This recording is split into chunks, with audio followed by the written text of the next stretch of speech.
మనిషికి 7 జన్మలు అంటారు. ఓకే 7 జన్మలు గుర్తుందా? నేను ఏ జన్మ అని చెప్పలేదు, ఇది నా థర్డ్ అని చెప్పాను. థర్డ్ జన్మ అని చెప్పినా, బట్ నేను అడుగుతున్నా నీకు. సో ఫస్ట్ జన్మలో ఏమైనావు? ఫస్ట్ జన్మలో పామండి. పాము. సెకండ్ జన్మలో వచ్చేసి రాణి కూతురు చెప్పాను. రాణి ఎక్కడ? రాణి కూతురు అంటే అది వేరే సంబంధించి, అంటే వాటికి నేను సాక్ష్యాన్ని తీసుకురాలేను. కాకపోతే విగ్రహాలు ఉన్నాయి. ఫస్ట్ జన్మ గురించి మేము ఫైటింగ్ అంతా అదే కంటిన్యూ అవుతుంది మాకు.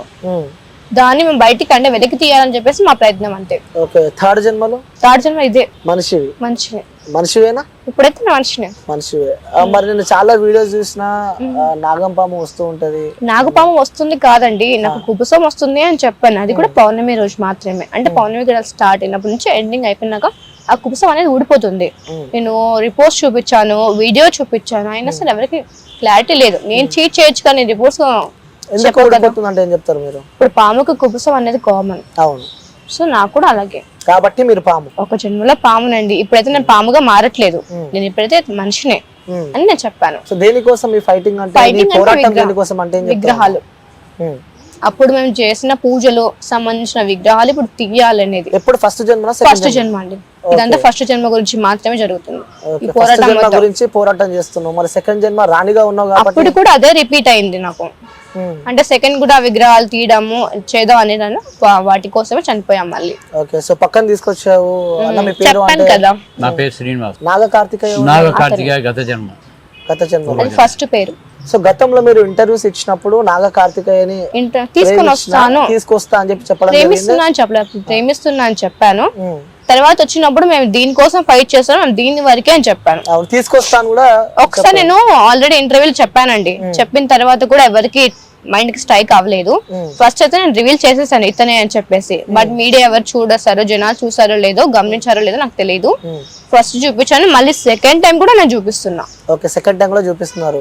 సో మీ పేరు చెప్పారన్నా? పూర్వజన్మలో నాగకార్తికేయ. ఓకే ఈ జన్మలో శ్రీనివాస్. సెకండ్ జన్మలో ఒక రాజు కూతురా? కూతురు కాదు, రాణి. ఓకే సెకండ్ జన్మ కూడా ఇద్దరు కలిసే ఉన్నారా? ఇద్దరం కలిసే ఉన్నాం. ఫస్ట్ జన్మలో కూడా కలిసి 2 టైమ్స్ కలిసే ఉన్నామండి. మరి థర్డ్ జన్మకి ఏమైందంటే ఏం చెప్తారు మీరు? థర్డ్ జన్మలో నేను ముందు పుట్టాను, అమ్మాయి లేటుకు పుట్టింది, వయసులు తేడా ఉన్నాయి. నాకు 52, అమ్మాయికి 22. ఒక దైవ కార్యానికి పుట్టాం కాబట్టి దైవ కార్యం ఆ విజయనగరం టెంపుల్లో విగ్రహాలు బయట ఉన్నాయి. ఆ విగ్రహాలు తీసి అభిషేకాలు చేసి పునఃప్రతిష్ఠ చేయాలని ఆ రోజు సంకల్పం అనుకున్నాం. ఈ రోజు అది నెరవేర్చడానికి నా సహకార్యాలు అందిస్తానని అమ్మాయికి సపోర్ట్ చేయడానికి నిలబడ్డాను. తర్వాత నెక్స్ట్ వచ్చేసి అనంత పద్మనాభ స్వామి టెంపుల్ కేరళ, ఆ యొక్క ఆరోగ్య తలుపు తెరవడానికి మేము చేస్తున్న ప్రయత్నం. ఫస్ట్ జన్మలో తెలుసు మీకు, మళ్ళీ ఎలా మీకు టచ్ లోకి వచ్చాడు తను? ఇప్పుడు అంటే మీడియాలో నేను చెప్పాను. ఇంటర్వ్యూ చేసినప్పుడు ఇంటర్వ్యూ చూసిన తర్వాత తనకు కాల్ చేశాడు. నాకు ఫోటో చూపించండి. ఫస్ట్ అయితే నేను ఎవరితో మాట్లాడినండి, మా మమ్మీనే మాట్లాడుతుంది. నా ఫోటో చూపించండి అమ్మ, నన్ను గుర్తుపడుతుంది అని తను చెప్పాడు. చూపించాడు, గుర్తుపట్టాను. మమ్మీ తెలుసుకోవాలి ఇతను ఏంటి సంబంధం, అసలు ఎందుకు వెళ్ళాలనిపిస్తుంది, ఎందుకు చూడాలనిపిస్తుంది, ఫస్ట్ తెలుసుకోవాలి నా విషయాలు చూడాలనిపిస్తుంది. తర్వాత వచ్చేసి నా గురించి కొన్ని చెప్పాడు. ఫస్ట్ నా గురించి అయినా కొన్ని అయినా సరే తను ఎలా చెప్పగలిగిండు, మామూలు మనుషులకి అసాధ్యమైన పనులన్నీ తను ఎలా చెప్పాడు అని నేను తెలుసుకోవాలని వెళ్ళాను. ఏం చెప్పారన్న మీరు? ఈ అమ్మాయి గత జన్మలో చేసినాయి అంటే కోనేరులో స్నానం చేయడము, శివలింగాన్ని తయారు చేసి అభిషేకించడము, ఇవన్నీ ఆ జన్మలో ఒక నాగమణి కోసం కాపాడటం కోసం చనిపోయిన సంఘటన, దుష్టులు, కొన్ని దుష్టపాములు కూడా ఉంటాయి. అప్పుడు ఇచ్చాదారి నాగులు, సగం మనుషులు సగం పాములు ఇట్లా ఉంటాయి. వాళ్ళ నాగమణి కోసం అంతం చేయడం, ఇవన్నీ చెప్పాను అమ్మాయి. చెప్పినప్పుడు ఇది నిజమేనా అంటే నేను ఇవన్నీ మీడియాలో చెప్పలేదు కదండి. ఫస్ట్ అయితే నేను మీడియాలో చెప్పనప్పుడు అతనైనా సరే ఫేక్ అని నేను రిలీజ్ చేసుకోవాలి కదా. నాకు సిమ్టమ్స్ ఏంటి, అతనికి ఉన్న సిమ్టమ్స్ ఏంటి, అప్పుడు జరిగిందంతా చెప్పాలి కదా, కథ మొత్తం మాకు చెప్పాలి కదా. అప్పుడు ఏమేమి జరిగింది ప్రతిదీ పర్టికులర్ గా నాకు చెప్పాలి.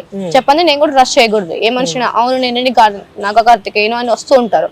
వచ్చినంత మాత్రాన మనము వాళ్ళని కన్ఫర్మ్ చేసుకోకుండా నాకు కూడా గుర్తున్నప్పుడు అతనికి ఖచ్చితంగా గుర్తు ఉంటుంది. ఒకరికి గుర్తు లేకపోతే ఇంకొకరికి గుర్తు అనేది ఉండదు కదా. ఒక కార్యం కోసం వచ్చినప్పుడు ప్రతిదీ వాళ్ళకి పిన్ టు పిన్ గుర్తుంటుంది. ఓకే సో ఇప్పుడు మీ పరిచయం మళ్ళీ థర్డ్ జనరేషన్ లో ఏర్పడ్డది. ఎప్పుడు మీరు మీట్ అయినప్పుడు కొన్ని సంఘర్షణలు అయినాయని చెప్పి కూడా మీరు చెప్పడం జరిగింది. సో ఇలా వర్షం పడడం, ఆ వర్షం నేను ఆల్రెడీ చెప్పాను. వర్షం పడుతుంది అంటే కనుక మేము కలిసి ప్రకృతి వల్లనే కలుస్తాం అని చెప్పా. అంటే అప్పుడు మార్పులు జరుగుతాయన్న. వర్షం పడింది, ఉరుములు, పెద్ద గాలి వాన ఇవన్నీ జరిగాయి. కలిసినప్పుడు తీసుకెళ్తే జరిగాయి. కలిసినప్పుడు అంటే నన్ను మీట్ అయినప్పుడు ఇక్కడ నుంచి మొదలైన కాడి నుంచి అక్కడికి వచ్చి నేను ఇంటి దగ్గర స్టార్ట్ అయినప్పటి నుంచి వర్షమే. గుంటూరు వచ్చేంత వరకు పడుతూనే ఉంది. మీ రియాక్షన్ ఏంటి ఫస్ట్ చూడగానే? అమ్మాయి దైవ కార్యం నాకు తెలిసిపోయింది, తెలుసుకున్నా. ఈ అమ్మాయి నాగకన్య కాదని చాలా మంది విమర్శలు చెప్తున్నారు కదా. ఈ అమ్మాయి నాగకన్య, నిజమైన నాగకన్య నిరూపించాలనుకున్నా. నిరూపించి ఈ అమ్మాయి చేయబోయే విగ్రహాలు అవి బయటికి తీసి ప్రజల చేత పూజలు అందుకునేలా చేయాలి, సపోర్టింగ్ నిలబడాలని పిలిపించి సపోర్టింగ్ నిలబడ్డారు. ఓకే, మీ ఇద్దరు కలయిక థర్డ్ జనరేషన్ లో కలిసినప్పుడు గత జన్మలు అవన్నీ గుర్తు వస్తుంటాయి కదా?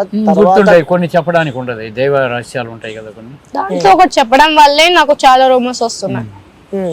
చెప్పనప్పుడేమో చెప్పలేదని చెప్పారు, చెప్పిన తర్వాతనేమో మళ్ళీ దానికి ఒకటి పెట్టారు. అంటే నిజాలు చెప్పే కొద్దీ నిజాలు చేదుగా ఉంటాయి అన్నమాట. తీసుకోలేరు కొంతమంది. ఆ నిజం చెప్పింది నేను, తర్వాత తీసుకోలేంది వాళ్ళు. లైక్ ఇప్పటిదాకా చెప్తూ ఉంటే నేను మగధీర సినిమా చూసిన ఒకటి. మగధీర మిత్రబింద మగధీర ఇద్దరు కలిసినప్పుడు ఇలా పెట్టుకున్నప్పుడు చెప్తున్నా, ఇట్లా ఒకదాని ఒకటి పైనుంచి మెరుపులు వస్తాయి కదా, అలాంటి స్టోరీ అంటే పాత రకమైన స్టోరీ మీరు ఏదైనా చెప్తున్నారేమో అని చెప్పి కూడా నేను ఆ స్టోరీ చెప్పొచ్చు అనుకో. అమ్మాయి ఎలా చెప్తుంది? అదే సేమ్ అనేది తనకి నాకు ఎలా గుర్తుందండి.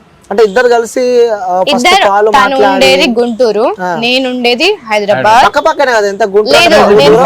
నేను ఇంతవరకు ఇద్దరు చూడలేదు, మీరు కావాలంటే ఎంక్వైరీ చేసుకోవచ్చు. ఫస్ట్ మా మమ్మీనే వినండి. అంటే మీ ఇంటర్వ్యూ వాస్తవంగా కొన్ని క్వశ్చన్ అడుగుతున్నామా, ఎందుకంటే చాలా మందికి డౌట్స్ ఉన్నాయి. పౌర్ణమి రోజు అసలు ఏం జరుగుతుంది మీకు? అంటే పౌర్ణమి రోజు కుబుసం వదులుతానని చెప్పాను. అంటే నాకు ఊడిపోతుంది, అది నేచర్ వల్ల. అంటే ఇంకా పాములకి నేచర్. తర్వాత వచ్చేసి నాకు దేవుడు నేచర్ ఇచ్చింది వాళ్ళకి అన్నిటికీ. నాకు పౌర్ణమికి కుబుసం వస్తుంది, రాలిపోతుంది. పౌర్ణమి గడిగ స్టార్ట్ అయినప్పటి నుంచి ఎండింగ్ వరకు ఉంటుంది, పెయిన్ ఉంటుంది, మైకం ఉంటుంది.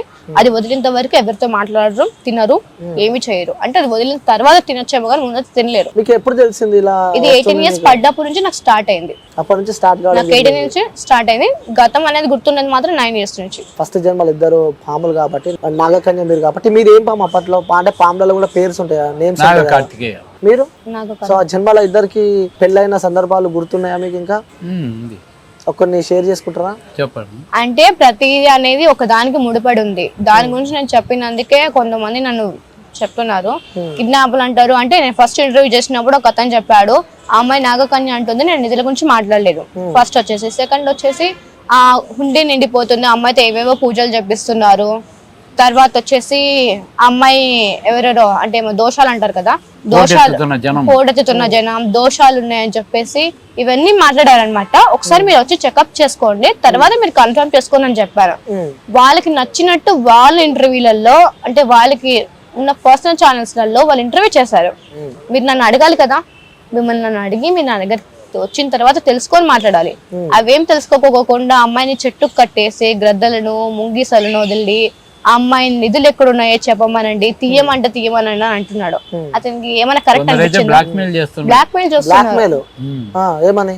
మా దగ్గర రండి తీసేస్తాము, మేము చెప్పినట్టేనండి, రాకపోతే మీ అంత చూస్తాము. సెకండ్ టైం అంటే మా టెంపుల్లో ఇంతవరకు హుండీ లేదు 14 సంవత్సరాల నుంచి. 14 సంవత్సరాలు హుండీ పెట్టాను నేను. వచ్చిన వాళ్ళు రూపాయి నేను వాళ్ళకే నేను ఎక్కడైనా తీసుకొచ్చి అన్నం. అంటే హుండీ అనేది కామన్, ప్రతి టెంపుల్లో పక్కా హుండీ ఉంటది, పెద్ద పెద్ద దేవస్థానాల్లో కూడా హుండీ ఉంటది. ఎందుకు హుండీ ఎందుకు పెట్టరు మీరు? హుండీ పెట్టానంటే హుండీ నేను పెట్టింది దేవాలయము నా భక్తి కోసం కాదు, ఆదాయం కోసం కాదు, సంపాదించడానికి కాదు, జనం కోసం, జనం బాగుపడడం కోసం. ఎన్నో అంటే స్వయంభూ దేవాలయం, స్వయంగా పుట్టేసి గర్భగుడిలో 2 పాములు ఉన్నాయి, బయట ఒక పాము ఉంది, లోపల శివలింగం, బయట మళ్ళీ ఇంకో ప్రణతిరి శివలింగాన్ని ప్రతిష్ఠించే ఈ మధ్య కాలంలో. తర్వాత అమ్మవారు ఉంది 9 శిరస్సులతోటి, ఎల్లమ్మ తల్లి. వీళ్ళందరూ ఉన్నారు, వీళ్ళందరే చేస్తున్నారు. నేను ఎక్కడైనా తీసుకొచ్చి అలా పెడతా. బీదోళ్ళకు, ముసలోళ్ళకు బాగాలేకపోతే ఇంజక్షన్ లేపిస్తా, టాబ్లెట్ తెచ్చిస్తా, చీరలు ఇలాంటి పంచుతుంటా నేను. అన్నదానాలు ఎక్కువ నాకు. ఓకే ఏ రూపాయి నాకు ఎవరైనా ఇచ్చినా కానీ అదే పెడతాను నేను వస్తుంటప్పుడు అప్పుడు హైదరాబాద్ 3 రోజులకు 4 రోజులకు పిలిపిస్తుంటారు నన్ను. వాళ్ళు కార్లకి ఎంతైనా పెడతారు ఖర్చు, నేను రూపాయి అడగని తీసుకోండి. అంటే నార్మల్ గా మనం చూస్తూ ఉంటాం లైక్ గురువులు కానీ లేకుంటే పూజలు చేసిన వ్యక్తులు కానీ బ్రాహ్మణులు కానీ సో పెద్ద పెద్ద వ్యక్తులకు కూడా ఉంటాయి మెడల చైన్ లాంటివి అలాంటివి ఉంటాయి. మరి మీరు చూస్తే చాలా సింపుల్ గా ఉన్నారు. సింపుల్ గా అంటే నేను గురువుని కాదు, ఓన్లీ ఒక భక్తుని సేవకుని. నాకు గురుపదేశం లేదు, ఏదో వాళ్ళు చూపిస్తున్నారు చెప్తున్నారు అంతవరకే. ఇది అనేది వేషాధారణ, ఆర్భాటం కోసం, భక్తి కోసం, కోటి కొరకు కోటి విద్యలు అనేది. ఆ సమయానికి వస్తారు, ఆ సమయానికి మారుస్తారు. ఒక పాదయాత్ర వేసేటప్పుడు నేను మారుస్తా బట్టలు, గుళ్ళో ఏదైనా చేసినప్పుడు మారుస్తా. మిగతా టైంలో నేను సింపుల్ గా ఇలానే ఉంటాయి. ఇప్పుడు ఈ యంత్రాలు మనం కాపాడతాయా, ఈ రుద్రాక్షలు మనం కాపాడతాయా? దైవం రాసిన లిఖితమైన రాత ఉన్నప్పుడు మనం ఎప్పుడు చచ్చిపోవాలో దేవుడు రాస్తాడు కదా, మనిషి చచ్చిపోయేది ఒకసారి కదా. తప్పు చేస్తే తల తీసుకోవాలా, లేకపోతే దేవుడి కోసం పోరాటం చేయాలి. హిందూ సనాతన ధర్మం అనేది దీంట్లోనే ఉంటది. చాలా మంది అలా మాలాగా ప్రయత్నిస్తే ఎందుకు హిందువుల సనాతన ధర్మం తగ్గిపోద్ది కదా. ప్రతి ఒక్కళ్ళు లోపల కూర్చొని అన్ని మాట్లాడుతున్నారు. ఇప్పుడు ఎవరెవరో ఇంటర్వ్యూలు తీస్తున్నారు, మీరు వచ్చి 4 మాటలు చెబుతున్నారు. ప్రజలు లేకొచ్చు ఏదన్నా ఒక్కటి చేశారా? మేము చేస్తున్నాం. ఎవరు? మేము అన్నదానాలు చేస్తున్నాం. మేము నమ్మమని చెప్పట్లేదే, మేము నమ్మమని చెప్పట్లేదు.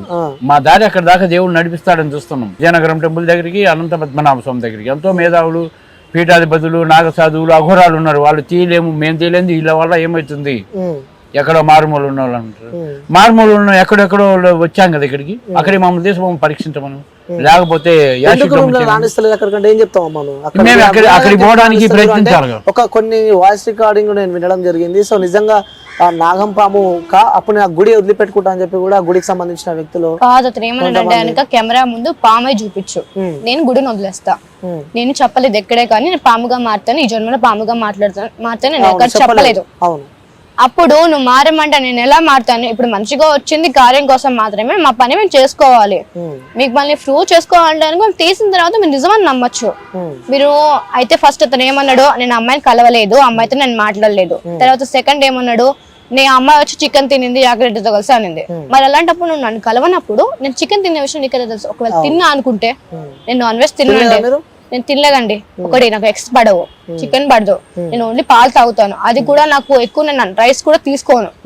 నేను అప్పుడప్పుడు మాత్రం రైస్ తీసుకుంటాను. నాగమ్మ తల్లికి ఎగ్స్ పడితే కదా అమ్మవారికి ఏదో మామూలు బాగుందంటే దైవత్వం వాళ్ళు ఎగ్స్ తింటాయి. ఎగ్స్ లో కోడి ఉంటుంది కదా, కోడి పెడుతూ ఉంటారు. వాళ్ళ మూఢనమ్మకాల నుంచి పెడుతుంటారు. అనాది కాలం నుంచి వచ్చిన ఆచారం కదా అది. పాలు పోస్తారు, గుడ్లు పెడతారు, సలివిడి పెడతారు, సొద్దలు పెడతారు. ఇప్పుడు మేము ఏమనుకునేది అంటే మీడియా ముందు, ప్రజల ముందు సమక్షంలో తీయాలి. తీసి అభిషేకాలు జరిపించి పునఃప్రతిష్ఠ జరిపి, ఒకవేళ మీరు ఇంత ఫైట్ చేస్తున్నారు కాబట్టి ఒకవేళ అక్కడ లేకపోతే మాకు ఏ శిక్ష విధించినా దానికి మేము సిద్ధమే. పక్కా అంటారు. పక్కా. అది టెంపుల్ కూలగొట్టేది ఏం లేదు. ఆలోచించే మాట్లాడుతున్నాం. ఇది 16 సంవత్సరాల నుంచి పోరాటం. ఇది ఒక్క రోజు కాదు.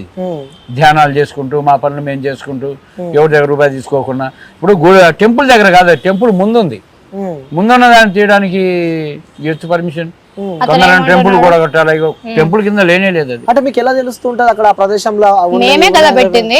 మాకు గత జన్మ గుర్తొచ్చింది కాబట్టి మేమే పెట్టినప్పుడు మాకు తెలియదు. మీరే పెట్టారు. ఏమేమి పెట్టారు చెప్పండి. ఇప్పుడు ఆ ప్రదేశంలో ఏం పెట్టినారంటే ఏం చెప్తారు? శివలింగం ఉంది, దేవుడు సంబంధించి ఉన్నాయని చెప్పిన.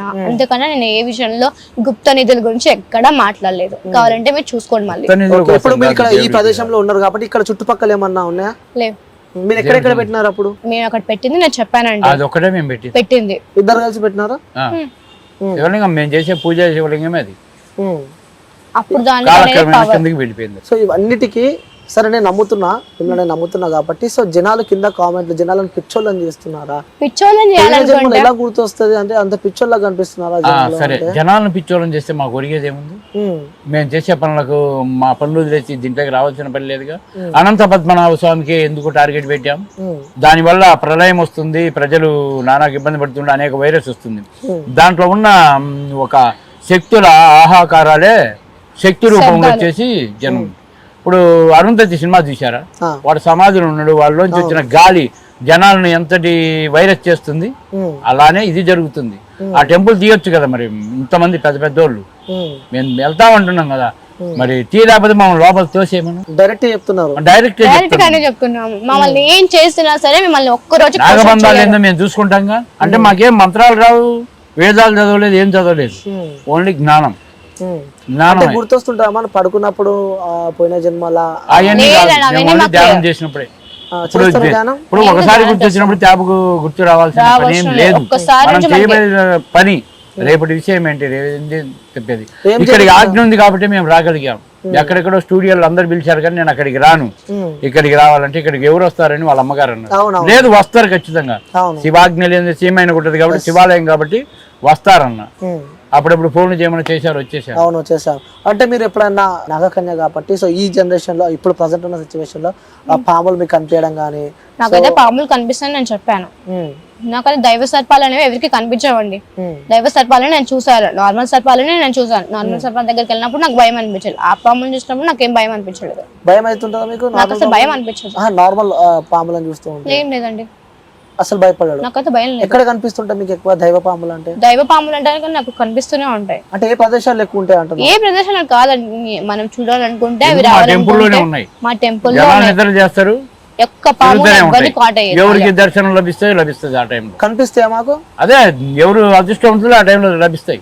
చాలా మంది చూసిన వాళ్ళు కూడా. దైవ సర్పాలు బయటికి రావు, కాకపోతే కొన్ని కార్యాల కోసం వాడికి తప్పక వాడు బయటికి రావాల్సి వస్తుంది. మాట్లాడితే పాములు పాములు ఎందుకు మాట్లాడతాయండి? మీరు కూడా గత జన్మలో ఉన్నారు కాబట్టి ఆ భాష ఆ భాష ఈ భాష భాష భాష పాములు కూడా వేరే భాష ఉంటుందా? పాములు కింద వాళ్ళు కూడా ఇచ్చారూపధారిని నాగినీళ్ళ టైప్ లో ఉన్నారు. అప్పుడు మామూలు భాష అది. అవునవునవును, తెలుసా మీకు? ఇంతవరకు కింద పాము పైన మనిషి. కొన్ని పాములకి ఎలా ఉంటాయి, మొత్తం మనిషి తల వరకు పడగా. ఇప్పుడు కూడా భూగృహాల్లో ఉన్నారన్నది కొన్ని శాస్త్రజ్ఞులు పరిశీలించారు. చూసాను నేను కొన్ని వీడియోస్ కూడా చూసాను. అలాంటివి ఇంకా ఉన్నాయి. నా జన్మ గురించి మీరు చెప్తారా? అంటే ఇప్పుడు ఒక వ్యక్తి మీ జన్మ గురించి మేము చెప్పడానికి ఒక వ్యక్తి వచ్చింది మీ దగ్గరికి, సో మిమ్మల్ని నమ్మి మీరు దైవ భక్తితో కూడా మీ దగ్గరికి రావడం జరిగింది.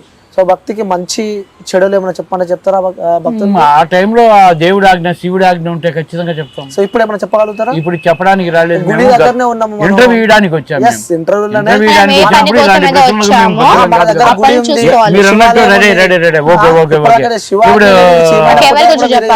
కరెక్టే, ఎనీ టైం ఉండదు చెప్పడం. ఇప్పుడు నేను చెప్పాను కదా ఇందాక, అమ్మవారు ఏ టైంలో అంటే ఆ టైంలో రాదు. ఈ మధ్యలో ఎప్పుడు పడితే అప్పుడు అమ్మవార్లు వచ్చిన అమ్మవారు ఏ టైం పడితే అమ్మవారు రావడానికి మనిషి కోలుకోలేదు శరీరం కూడా. సో నాకు చాలా డౌట్ ఇది, ఈ డౌట్ చెప్పండి నాకు. చాలా మంది వ్యూవర్స్ కూడా తెలవాలి, అసలు అమ్మవారు ఎప్పుడు వస్తుంది? ఒక టైమింగ్ ఉంటది. ఆదివారము, శుక్రవారము, మంగళవారం, గురువారం కూడా కొన్ని వస్తాయి. ఉదయం 5 నుంచి 8 లోపు, 9 లోపు, 10 వరకు ఉంటారు. మిగతా టైంలో ఉండరు. సాయంత్రం ఉదయం నుంచి ఏం భోజనం చేయకపోతే సాయంత్రం పూట ఒక అరగంట. అంటే పవిత్రమైన ప్లేస్ లో వస్తుంది, అపవిత్రమైన ప్లేస్ లో కూడా అమ్మవారు వస్తుంది? అంటే పవిత్రమైన ప్లేస్ లో వస్తుంది. ఎమర్జెన్సీగా కావాల్సినప్పుడు అమ్మవారు రావాలన్నప్పుడు ఏ స్థలమైనా ఆమె రావచ్చు. ఇప్పుడు పవిత్రమైన ఈ స్థలం అనుకుంటున్నావు, పవిత్రమైన స్థలం ఇది పవిత్రంగా ఉందా? భూమి ఉందా? ఉందంటారా? ఇప్పుడు మనం ఉన్న ప్రదేశం అయితే నేను పవిత్రమే అనుకుంటున్నాను. నేను పవిత్రంగా ఉంటే దేవాలయం వెలిసిందిగా. అదే కదా నేను చెప్పాలి. సో ఆల్రెడీ 3 జన్మలు మీకు తెలుసు కాబట్టి, మనం 3వ జన్మలు ఉన్నాం కాబట్టి, సో నెక్స్ట్ ఇంకా జన్మలో మీరు ఎలా ఉండబోతున్నారంటే ఏం చెప్తారు? ఆ జన్మ గురించి ఊహించదలుచుకోలేదు. ఈ పోయిన జన్మలో పోయింది, ఈ జన్మలో సాధించాలనుకుంటున్నాం అంతే. అదే పోయిన జన్మ సాధించలేకపోయినారు, ఈ జన్మలో సాధిస్తారని తప్పనతో ముందుకెళ్తున్నారు. సో ఒకవేళ ఈ జన్మలో కూడా మీరు సాధించాలి నమ్మకం ఉంది. సాధించకుంటే అంటున్నారు సాధిస్తాం, చేస్తాం పక్కా అంటారు. సో చాలా శక్తులు అడ్డం వచ్చినా గానీ, ప్రభుత్వాలు అడ్డం వచ్చినా గానీ, పోలీస్ వ్యవస్థ అడ్డం వచ్చినా గానీ, తప్పు చేసామా పోలీస్ వ్యవస్థ ఏమైనా చేయడానికి? అడ్డుకుంటే మీ పరిస్థితి ఏంటి అంటారు? నేను అడ్డుకోవడానికి తప్పులు ఏం చేయలేదు కదండి. ఒక విగ్రహాల కోసం మా ఫైటింగ్, వేటి కోసం మేము ఫైట్ చేయట్లేదు కదా, దానికోసమే. కాబట్టి అది మంచి పని కాబట్టి అందరూ హెల్ప్ చేయాలి, కానీ దానికి మీరు రూల్స్ పెడితే ఎట్లా అండి? ఓకే, సో ఇంకోటమ్మా, వాస్తవంగా చెప్పాలి నాకు, ఇది ఇప్పటి వరకు ఎంత సంపాదించిన? రూపాయి సంపాదించలేదు. కాబట్టి మీరు చెక్ చేసుకోండి. పక్కా అంటారు? పక్కా. నిజంగా నిజంగా నిజంగా చెప్పాలి? నిజంగా చెప్తున్నా. పక్కా అంటూ పక్కా. మళ్ళీ ఒకసారి అడుగుతున్నా, కన్ఫర్మ్ చేసుకోండి కావాలంటే. నేను రూపాయి ఒకటి, నేను ఎవరు వచ్చినా సరే నేను ఇంతవరకు ఎవరికి ఇది ఇదని చెప్పలేదు. నేను ఎవరికి చెప్పలేదు. నేను రీసెంట్ గా బయటకు వచ్చాను, వచ్చినప్పటి నుంచి మీరు కావాలంటే చూసుకోవచ్చు. నేను గుళ్ళలోనే ఎక్కువ ఉన్నాను కానీ ఇంట్లో లేను ఎక్కువ. సో ఇంతవరకు ఏం సంపాదించలేదు? నేను సంపాదించలేదండి. ఎందుకు అడుగుతున్నా ఈ ప్రశ్న అంటే చాలా మందికి డౌట్ ఉంది. ఒకటి మీడియా దగ్గరికి వచ్చింది ఫ్రేమ్ అవ్వడానికి, వీళ్ళకి నయం చేస్తుంది డబ్బుల కోసం అయితే కనుక నాకు ఇక్కడికి రావాల్సిన అవసరం లేదు. ఇంకా చాలా విజయాలు ఉన్నాయి, వాటిని ఉపయోగించుకోవచ్చు, ఎవరైనా సంపాదించుకోవచ్చు. మన కష్టంతో మనం సంపాదించుకోవాలి. ఒకరి గురించి ఇలా అబద్ధాలు చెప్పేసి సంపాదించుకోవాల్సిన అవసరం నాకు లేదు. సంపాదన కోసం కాదు, పోరాటం కోసం విగ్రహాలు బయటకు తీసుకొచ్చే వరకు అంటే ఫస్ట్ నుంచి మేము దేనికోసం అయితే చేస్తున్నామో అది ఇప్పుడు కూడా కొనసాగుతుంది. శివలింగాలు తీసే వరకు ఆ పోరాటం మాత్రం ఆగదని చెప్పి చెప్తున్నారు. ఓకే, సో మీకు ఏమైనా సిమ్టమ్స్ వస్తుంటాయి అన్నప్పుడు ఆ జన్మకి సంబంధించి? ఆ జన్మకు సంబంధించినవి వస్తుంటది. ఎక్కువ పద్మనాభ స్వామి టెంపుల్ తెరవాలని సూచిస్తుంటది. అంటే కొంచెం సిమ్టమ్స్ వస్తుంటాయి, లైక్ నాగమ్మల పైకి రావడం కానీ నాగంపం కానీ అలాంటివి ఎప్పుడైనా సందర్భాలు? నాకేం రాదు. అమ్మవారు నాకైతే పూనదు. ఓకే, ఒక జ్ఞానంతో తెలుస్తుంటాయి అంతవరకే, అది మైండ్ తెలుస్తూ ఉంటుంది. ఓకే, రైట్ అమ్మా, థ్యాంక్ యూ. సో మీరు ఏదైతే పోరాటం చేస్తున్నారో అక్కడ శివలింగాల మమ్మీ నెంబర్ స్క్రోల్ చేయండి. ఎవరైతే బ్యాడ్ కామెంట్స్ చేస్తున్నారో వాళ్ళందరికీ నేను ఒకటే చెప్తున్నా, నిజం తెలుసుకోకుండా నెంబర్ పోస్ట్ నిజంగా చేసుకోండి. నేను ఆల్రెడీ కొన్ని ఇంటర్వ్యూలో నెంబర్ రివీల్ చేశాను, బట్ అయినా సరే కామెంట్ చేస్తున్నారు. ఒకటి నేను వాళ్ళకి ఏం చెప్పాలనుకున్నా, మీరు కామెంట్ చేసేదేదో, మీరు టైప్ చేసే ఆ టైం ఏదైతే ఉందో ఆ టైం కి ఫోన్ చేసి మీకు డౌట్ డైరెక్ట్ ఫోన్ చేసి వచ్చి కలిసి వచ్చే కాల్స్ కొన్ని కోట్ల మంది తట్టుకుంటారు. ఒకటి నిజం తెలుసుకోకుండా ఎవరు మాట్లాడద్దు. నిజం ఉంటే ఎప్పటికైనా నిజం బయటకు వస్తుంది. అబద్ధం అనుకోండి ఎప్పటికైనా సరే బట్ట బయలు అవుతుంది. ఓకే, సో ధైర్యంగా మీ నెంబర్ పెట్టమని చెప్తున్నారు. So thank you so much అన్న. సో మీ పోరాటం కొనసాగాలని చెప్పి కూడా మనస్ఫూర్తిగా కోరుకుంటున్నా. మీరు ఏదైతే దైవ కార్యాల కోసం పోరాటం చేస్తారో మనస్ఫూర్తిగా అది నెరవేర్చాలని చెప్పి కోరుకుంటున్నా. సో ఇంటర్వ్యూ ఇచ్చినందుకు థ్యాంక్ యూ అన్న. థ్యాంక్ యూ సో మచ్ అన్న. Thanks brother.